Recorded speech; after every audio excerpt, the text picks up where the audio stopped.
ফেব্রুয়ারিতে মুক্তি দেওয়ার প্রস্তুতি নিয়ে কাজ এগিয়ে চলছে দুই বাংলার যৌথ প্রযোজনার ছবি বস 2। তার আগে গতকাল প্রমোশনের অংশ হিসেবে প্রকাশ করা হয়েছে ছবির গান আল্লাহ মেহেরবান। নতুন এই গানটি সবার মন জয় করে নেবে বলেই আশা ছিল নির্মাতাদের, কিন্তু হয়েছে উল্টোটা। মুসলমানদের প্রধান সাধনার মাস রমজান ও ধর্মীয় উৎসব ঈদকে উপলক্ষ করে এই ছবির মুক্তি পাওয়া গানে বাংলাদেশের নুসরাত ফারিয়ার খোলামেলা উপস্থিতি দারুণ সাংঘর্ষিক মনে করছেন বেশিরভাগ সিনেমাপ্রেমী ও সমালোচক। গানের শিরোনাম, কথা অথবা ভাবধারার সঙ্গে এটি কোনোভাবেই যায় না। অবাক বিষয় হলো গানটির সঙ্গে জিদের কালো কাবলি পাগড়ি সহ ড্রেস আপ এবং উপস্থিতি একেবারেই স্বাভাবিক ও মার্জিত। ফলে নুসরাত ফারিয়ার এমন খোলামেলা উপস্থিতি কতটা প্রাসঙ্গিক আর কতটা উদ্দেশ্যমূলক সেটি নিয়েও অনেক প্রশ্ন।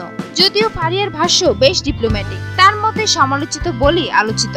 বাবা যাদব পরিচালিত এই ছবিতে জিতের বিপরীতে ঢাকার নুসরাত ফারিয়া ছাড়াও অভিনয় করেছেন কলকাতার শুভশ্রী। বাংলাদেশের জাজ মাল্টিমিডিয়া ও জিতের প্রযোজনা প্রতিষ্ঠান জিংস ফিল্মস ওয়ার্কস প্রাইভেট লিমিটেডের যৌথ প্রযোজনায় নির্মিত হয়েছে বস 2।